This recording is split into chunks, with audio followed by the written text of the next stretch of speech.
Hi everybody, this is a second recording from April 23rd. I saw the breast surgeon today. So she's a really sweet lady. I really like her. She spent a lot of time looking over my records. I was there for 4 hours.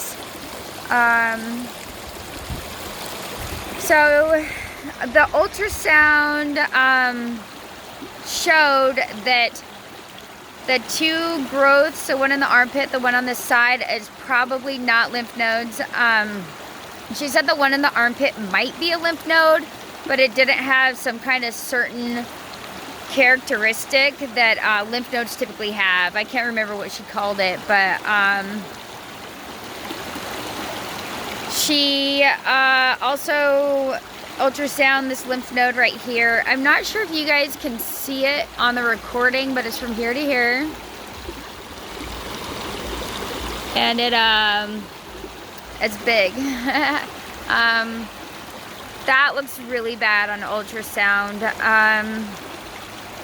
I made a joke at one point when she was ultrasounding it. It looked like a smiley face. There's like two round circles at top that look like eyes, and then dots kind of in this shape, circles, to make a mouth that was smiling. So I made a joke about it, and she chuckled a little bit, but she didn't find it as funny as I did. But I find a lot of humor in really everything in life, because if you don't, there's a lot more suffering, and it's a lot harder. So, I mean, I've made jokes about I've had my breasts amputated, and it makes some people uncomfortable, but I think it's hilarious to make fun of what I've gone through and what I'm going through, and it's not in a demeaning way or anything. It's just making light of a heavy situation. So I'm finding the humor of it, you know. It's just part of my journey. It's not a big deal. So she did say that the CAT scan, like, that was abnormal.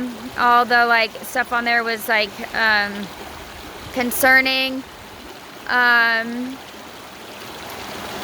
She decided to do a biopsy today, and I had no idea that was a possibility before getting there. If I had known, I would have seen if I could have got somebody to come with me. But it's fine. I don't feel good, so you can probably tell, like, I feel nauseous. I feel like I could throw up. I feel, like, kind of dizzy and weird. It wasn't as bad as last time. This biopsy took maybe 20 minutes. She got 3 samples from it. And they look like the samples that I had taken last time I looked, and it's, like, kind of yellowish. It's weird looking. Last time was probably about 45 minutes to do those 3 biopsies because the tumors were huge. So this time we're dealing with a lot smaller of things. So if it is cancer, that's at least good. We should have results between Monday and Wednesday of next week, and today's Thursday. So that's good.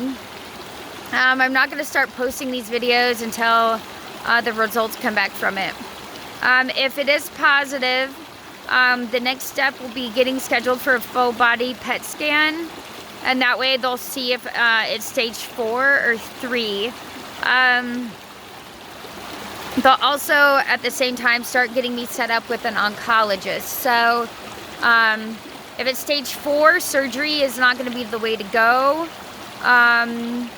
If it is stage 3, they'll probably do surgery. She didn't want to do a biopsy on this lymph node because it's right up against an artery. And she's like, if I poke that, we're in major trouble. So I'm like, yeah, let's not do that.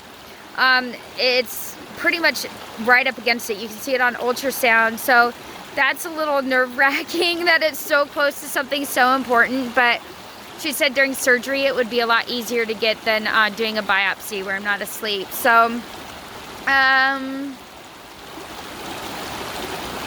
we talked about if it is back and it's the same kind, how aggressive it is, and kind of course of action. that they would typically take for that, and I kind of laid down what I am and I'm not willing to do. Apparently there's some medications that I didn't have last time that are an option, so we'll talk more about that depending on how the results come back. She does think it's back. She does. Yeah, she's gonna be surprised if it's not, based off of what she's seen on the imaging and everything. But I was able to move her and inspire her in her MA too. Her MA is awesome. And like, she got choked up at the end of the appointment. She's like, I cannot believe you're taking positivity on this. And she's like, you've definitely opened my eyes to a different perspective on cancer and what it could be like to be going through something like this. So that is awesome. That's exactly what I'm trying to do. It's just a nuisance. It's, you know, it's part of my body. So I love it. I'm so different. Instead of, you know, people are like, oh, I'm in battle with myself and I'm fighting and da-da-da-da-da. The immune system's fighting. That's fair enough to say. I'm really tired. My immune system's up to something for sure.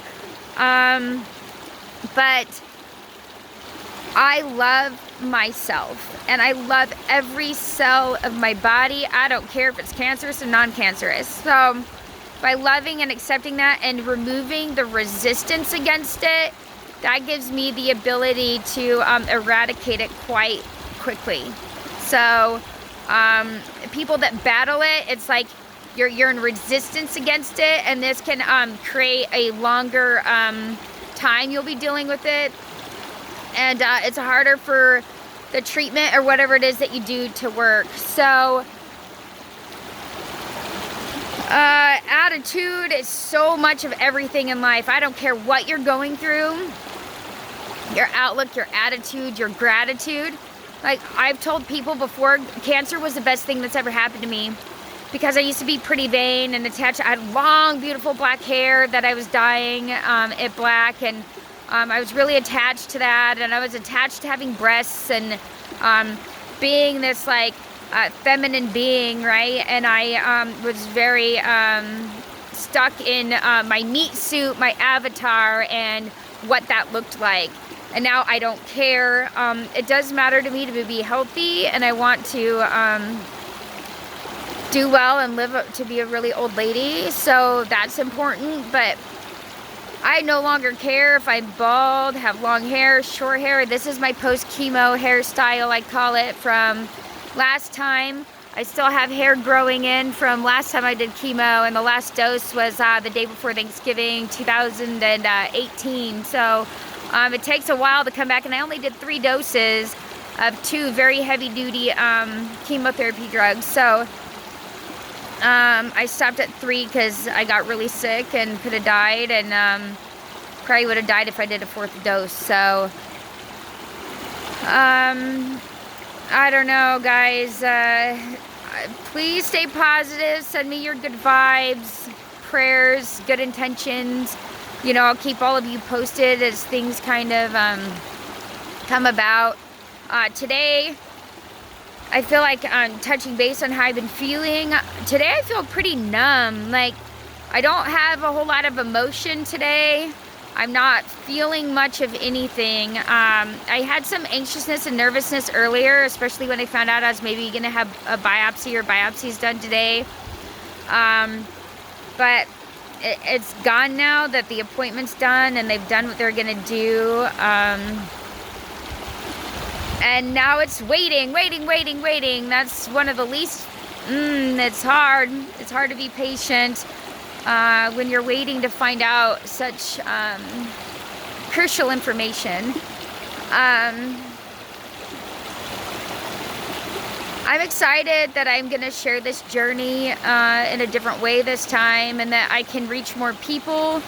I really feel like if I had done this vlogging journey the first time I went through it, I probably wouldn't be going for a final and a round 2. So I do believe that it's back. It does feel like it's back. And I believe it's only been back for about 2 months, maybe 2.5 months. sometime in February, I believe that was triggered when I was sick. So, yeah, that's just kind of an update for now. I can't remember if I'm forgetting anything. I feel like my head is spitting, like all this like vortex energy around me almost. Like in the last week, I saw a primary care doctor. I had blood work done. I got a chest CT scan with contrast, more blood work done.